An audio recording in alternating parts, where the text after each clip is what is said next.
Alright, welcome back for the Star Trek Rewatch. We have made it up here to episode number 24 in broadcast order.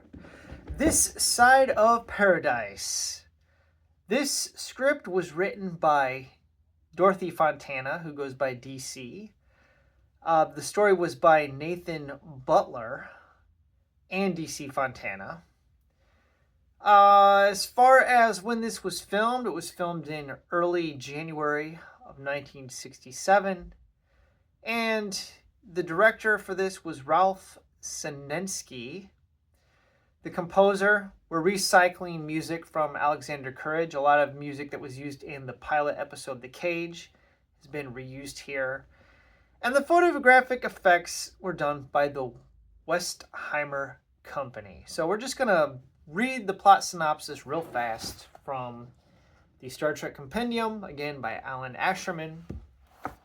And I will give kind of my overall impressions of this one. Okay, so the Enterprise arrives at the planet Omicron Ceti III and expects to find all the colonists there dead because of a deadly concentration of Bertol rays to which they have been exposed for 3 years. When Kirk, Spock, McCoy, Sulu, and others beam down, the colony leader Elias Sandoval appears and informs them that everyone on the planet is well. Spock is reunited with Layla Kalomi, a young botanist with whom he had worked 6 years before. Layla here is played by Charles Bronson's wife, Jill Ireland, and I was trying to find, Charles Bronson evidently was on set for the recording of this episode or the filming of it. He was very protective of Jill Ireland, and I know that people have talked about this, but I couldn't find any relevant information pertaining to it. But it's just kind of awesome to think that Charlie Bronson was in the same space with William Shatner. Just the amount of, I don't know, the universe that day must have just been resonating with the explosive power of awesomeness. So, yeah. But she leads him to a clump of plants that spray Spock with their spores, and then his emotions are liberated by the spores. So his human emotions come out. He goes the whole, no. And she's like, it didn't hurt us.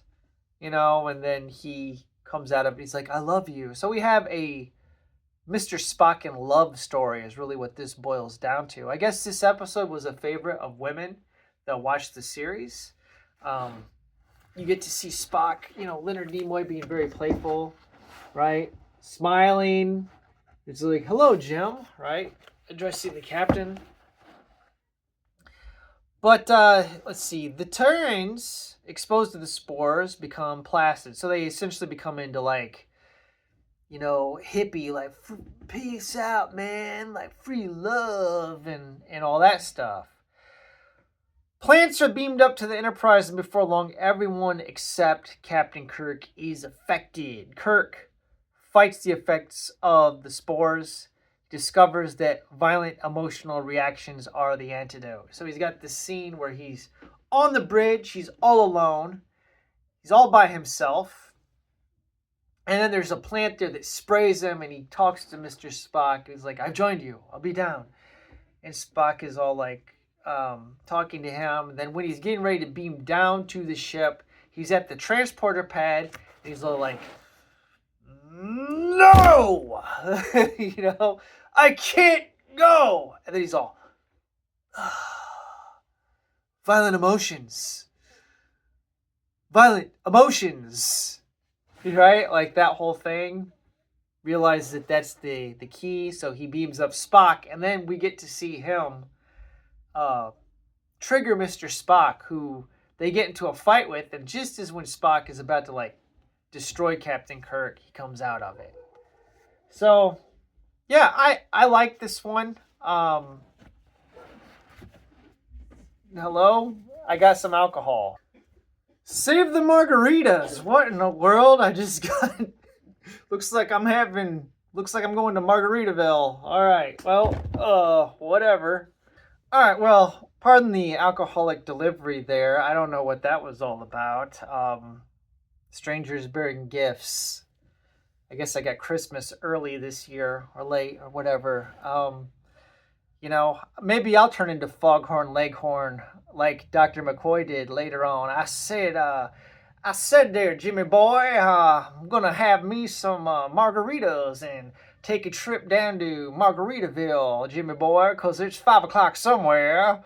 Uh, anyways, I don't know what else to say about this episode. We've got Spock being super emotional. We got Dr. McCoy doing his best Looney Tunes impersonations. We got Kirk, once again destroying another paradise. Because he says, man cannot live in a paradise. It leads to stagnation. He has to have a challenge to overcome. So, I'm just going to wrap this one up. Thanks for watching. Let me know what you think. I think next week we have my favorite episode. One of my favorite episodes. It'd definitely be in my top 5. Double in the Dark. You're not going to want to miss that one. I love that one so much. Thanks for watching. Keep on trekking. Have a wonderful day.